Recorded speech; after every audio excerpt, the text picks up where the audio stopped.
예, 오늘 아침에 저희들이 읽은 이제 열왕기 22장은 그 남왕국 유다 왕들 가운데 히스기야 임금과 더불어 가지고 가장 선한 왕으로 이렇게 묘사되어지는 언급되어지는 요시야 임금에 대한 말씀이 이제 기록되어져 있는 장입니다.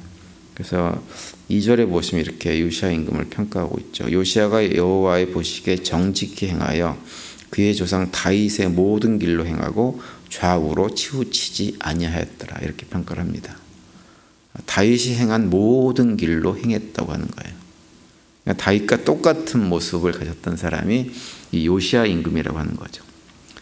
그런데 이제 요시야 임금이 왕이 오를 때 나이가 몇 살이냐면 8살입니다. 아주 어릴 때 왕이 올랐습니다. 그런데 이제 그렇게 어릴 때 왕이 올랐다고 하는 것은 요시야 임금이 자신의 힘과 능력으로 왕에 오른 것이 아니라고 하는 거예요.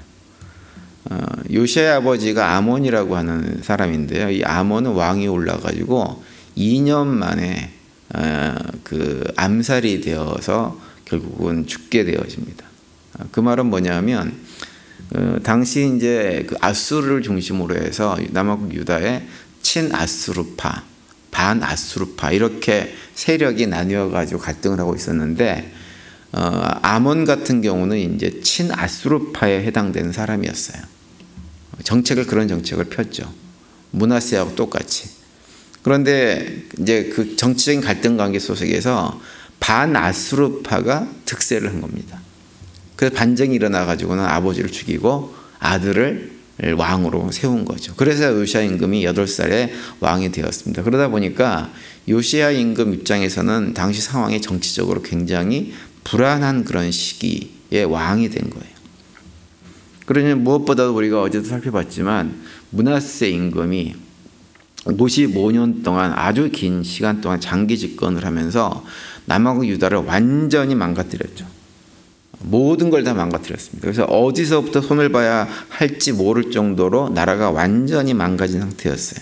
수많은 사람들, 무고한 사람들의 생명이 죽어나가고 온갖 잡동사니 같은 우상들이 집집마다 산당마다 심지어는 예루살렘 성전에까지 아레사상이 이렇게 놓여지게 되어지는 이런 지경으로 완전히 모든 것들이 망가진 상태였습니다. 그래서 이미 므낫세 시절에 남왕국 유다의 멸망이 북왕국과 똑같은 운명에 처할 것이라고 하는 것이 기정사실이 되어진 상태였는데 그런 상황 속에서 요시야 임금이 8살에 왕이 되었어요. 그러고 나서 이제 31년 동안 남왕국 유다를 통치하면서 그 나라를 어떻게 해서든지 바로 세워보려고 애를 썼던 사람이 요시야 임금입니다. 오늘 보면 3절에 보시면 이렇게 이제 말씀하고 있죠. 요시야 왕 18째 해 왕이 무술람의 손자 아살리아의 아들 서기관 사반을 여호와의 성전에 보내며 이르되라고 이렇게 말씀을 하고 있는데 여기 보시면 요시야 왕 18째 해라고 되어 있습니다. 그러니까는 왕이 된 다음에 18년이 지났으니까 요시야 임금이 26살 되던 해에 이제 이런 일을 했다고 하는 거예요. 그런데 왕이 자신의 부하 가운데 한 명이 서기관 사반이라는 사람을 성전으로 보냅니다. 요시야 임금이 성전으로 서기관을 보냈다고 하는 것은 뭘 얘기하냐면 서기관이라고 하는 사람은 하나님 말씀에 정통한 사람이었기 때문에 그 말씀을 잘 아는 사람을 성전에 보냈다고 하는 거예요. 그리고 요시야 임금이 자신의 명령을 하나님 말씀을 잘 아는 사람을 통해서 전달했다는 얘기는 뭐냐면 요시야 임금이 어떠한 믿음을 가지고 있는 사람인가라고 하는 것을 단적으로 보여주는 것입니다. 그러니까 하나님 말씀을 잘 아는 사람을 자기 주변에 두고 늘 그 하나님 말씀을 잘 아는 사람으로 통해 가지고 하나님 말씀에 귀를 기울이고 배우고 했던 사람. 그래서 최선을 다해서 하나님의 말씀대로 살아보려고 애를 썼던 사람이 누구냐? 이 요시야 임금이었다고 하는 것을 보여줍니다. 그러면서 이제 4절과 5절을 보면 요시야 임금이 사반을 성전에 보낸 이유를 이렇게 언급하고 있죠.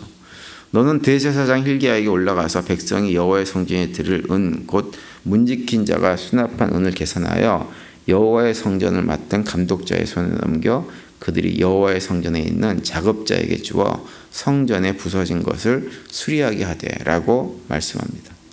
요시야 임금이 본격적으로 무너진 신앙을 회복하기 위한 종교개혁을 다시 시작하는 것입니다. 그런데 이제 그런 과정에서 대제사장 hilki야가 무엇을 발견하냐면 하나님의 말씀이 들어있는 율법책을 발견을 하게 되었죠.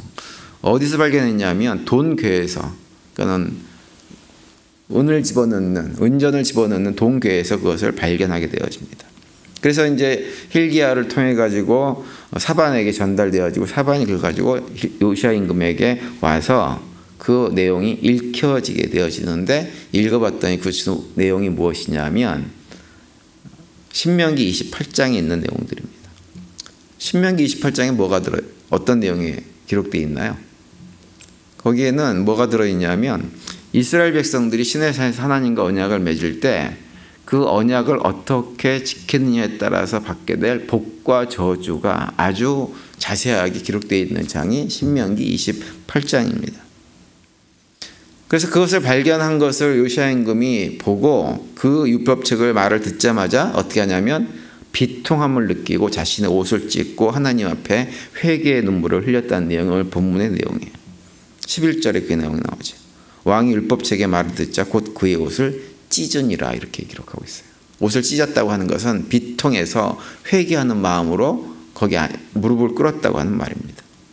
그러니까 요시야 왕의 신앙의 형태를 갖다 어떤 사람이었는지를 우리에게 잘 보여주고 있는 거죠. 특별히 오늘 본문 율법책을 발견한 이후에 13절에 고백하는 내용을 보면 이렇게 되어 있습니다. 너희는 가서 나와 백성과 온 유다를 위하여 이 발견한 책의 말씀에 대하여 여호와께 물으라. 우리 조상들이 이 책의 말씀을 듣지 아니하며 이 책에 우리를 위하여 기록된 모든 것을 행하지 아니하였으므로 여호와께서 우리에게 내리신 진노가 크도다, 이렇게 고백을 하고 있어요. 이 13절 말씀에서 우리가 좀 특별히 요시야의 고백 속에서 주목해야 될 것은 어떤 표현이냐면 이 책에 우리를 위하여 기록된 모든 것이라고 하는 표현입니다. 요시야 임금은 이 책이 과거 조상들이 시내산에서 하나님께서 자기 조상들에게 주신 말씀이라고 하는 것을 아는 사람이에요. 그 내용이 신명기 28장의 내용입니다. 그런데 요시야 임금은 이 율법책이 과거 하나님께서 우리 조상들에게 주신 말씀이다 라고 그렇게 표현을 하지 않고 있고 뭐라고 얘기하냐면 자기들을 위해서, 나를 위해서 기록된 말씀이다 라고 지금 고백을 하고 있는 거예요. 분명히 조상들에게 준 말씀이에요. 그런데 그 조상들에게 준 말씀이 아니라 자기에게 준 말씀이라고 하는 거예요. 사실 이 고백이 언뜻 보면 굉장히 당연해 보이지만 실질적으로는 이런 고백을 하기가 쉽지가 않은 일입니다. 하나님이 주신 말씀을 나 자신에게 주신 말씀이라고 생각하는 것이 의외로 쉽지 않아요. 그래서 많은 분들이 보면 말씀을 읽거나 묵상하거나 말씀을 들을 때 그 들은 말씀을 어떻게 하나요? 자기 자신에게 잘 적용하지 못합니다. 그리고 항상 누굴 생각하냐면 옆에 있는 누구, 교회에 다니는 누구, 같이 교회에 다니는 누군가를 생각해요. 그 사람을 생각하면서 그 말씀을 듣고 생각하는 경향이 굉장히 많이 있죠. 말씀을 읽고 묵상하고 자기 삶을 적용해서 자신의 삶을 돌아보고 회개하고 다짐할 건 다짐하고 하면 좋은데 실질적으로 그게 굉장히 어렵다고 하는 거예요. 그래서 뭔가 가슴에 탁 와닿는 말씀이 있으면 아이고 오늘은 그냥 이 말씀을 누가 들었으면 좋을 텐데 하필이면 이 인간 오늘 교회 안 나왔네? 이런 생각이 마음속에 확 들어오는 거예요. 이게 일반적으로 많이 그렇습니다. 말씀 묵상할 때도 마찬가지예요. 꼭 주변에 누군가를 생각합니다. 근데 요시야 임금은 그렇게 하지 않았다고 하는 거예요. 말씀을 듣고 이 말씀이 우리들을 위해서, 나를 위해서 주신 말씀이다 라고 고백을 하고 있는 것입니다. 우리 사람이라는 존재는 높은 지위에 오른다거나 아니면 나이가 많아서 어린이 된다든가 아니면 내가 공부를 많이 해서 무슨 박사학위를 받는다든가 그렇게 되어지면 누군가를 자꾸 가르치려는 경향이 굉장히 강합니다. 요즘 사람들은 그걸 갖다 꼰대짓을 한다 이렇게 표현을 많이 하는데요. 자기 나름대로의 자신의 배움들, 인생 경험들을 일반화해가지고 누군가에게 이렇게 가르치고 그 가르침대로 하지 않으면 지적하고 하려고 하는 이런 모습들이 굉장히 많이 있어요. 자기는 높은 자리에 올랐기 때문에 어른이 되었기 때문에 배운 것이 많기 때문에 자기는 다 훌륭하고 그 훌륭함을 갖다 다른 사람들이 알려가지고 다른 사람들도 그렇게 삶을 살아야 된다고 배우라고 이렇게 하는 경향이 굉장히 많이 있죠. 그래서 그러다 보니까 하나님 말씀을 들어도 그 말씀이 나에게 주신 말씀이라고 생각을 안 해요. 나는 이미 다 됐고 다 성장했고 할 만큼 됐고 그렇게 하지 못한 주변 사람들이 듣고 그 말씀을 받고 변화가 되어야 된다. 이런 생각을 우리는 많이 합니다.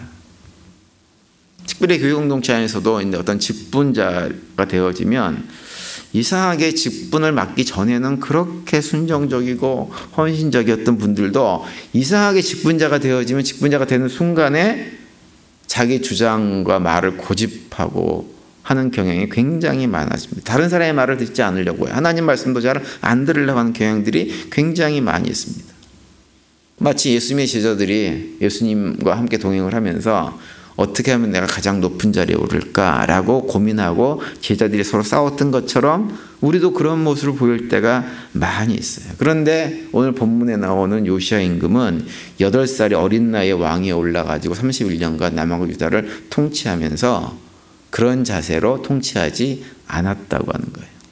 하나님 말씀이 발견되어지고 그 말씀이 들려지니까 다윗 조상이 그랬던 것처럼 그 말씀이 나에게 주신 말씀이다 라고 고백을 하고 그 말씀대로 살지 못했던 자신들의 삶을 회개하고 옷을 찢고 탄식하는 그런 모습을 보이고 있는 것입니다. 다음 장인 열왕기하 23장에 가면 대대적인 종교개혁을 행하는 요시야 임금의 모습을 볼 수가 있어요. 이 개혁은 하나님 말씀을 그렇게 사랑했던 요시야 임금이 하나님 말씀에 철저하게 기초해가지고 개혁을 하는 것입니다. 그러면서 그 과정 속에서 하나님의 은혜를 구하죠. 그런데 우리가 이제 가만히 돌아보면 요시야 임금이 개혁을 할 당시에는요, 이미 남왕국 유다가 멸망시키기로 하나님께서 작정을 한 다음에요. 요시야 임금이 아무리 수고하고 애쓰고 노력해가지고 남왕국을 어떻게 변화시키고 새롭게 보려고 해도 이미 정해진 운명은 무엇이냐면 멸망하는 것입니다. 물론 요시야 임금은 당시에 그 상황을 정확하게 알지는 못했을 거예요. 그런데 그런 운명과 상관없이 요시야 임금은 자기가 왕으로 있는 동안에 나라를 어떻게 해서든지 최선을 다해서 바르게 세워보려고 애를 썼다고 하는 것이 중요한 것입니다. 우리도 이따가 신앙생활을 하다 보면 그럴 때가 있어요. 해서 무슨 소용이 있어 라고 하는 생각이 들 때가 있습니다. 해봐야 소용없지 뭐. 또 바뀔 건데 뭐. 근데 그런 나중에 바뀌고 어떻게 되는 게 중요한 것이 아니라 내가 현재 있는 그 자리에서 내가 해야 될 하나님 말씀에 기초해서 내 신앙을 바르게 세우고 공동체를 바르게 세우는 것은 그건 온전히 나의 몫입니다. 그래서 미래가 어떻게 되든지 상관없이 상황이 어떻게 되든지 상관없이 내가 할 역할은 해야 되는 거예요. 그런데 요시야 임금은 바로 그런 역할을 잘 감당했던, 특별히 그 역할을 감당하면서 하나님 말씀에 기초해서 말씀 붙들고 그 사명을 감당했던 우리의 본보기가 되는 그런 왕이라고 할 수가 있습니다. 오늘 하루 지내시면서 우리의 삶의 형편이 어떠하든지 하루의 분량만큼 우리의 삶을 건강하게 바르게 하나님 말씀에 기초해서 하나님께서 기뻐하신 삶의 모습으로 공동체의 모습으로 세워나가는 일에 우리 모두가 귀하게 쓰임받는 하루가 될 수 있게 되기를 간절히 바랍니다. 그 가운데 하나님 말씀 붙들고 살아가시면서 하루의 분량만큼 더욱더 새로워지고 더욱더 하나님께서 기뻐하시는 모습으로 삶이 세워져서 하나님의 기쁨이 되어지는 그런 복된 하루가 되시기를 바라고요. 그 가운데 주님께 주시는 평강을 누리는 복된 하루가 되시기를 간절히 축원드립니다.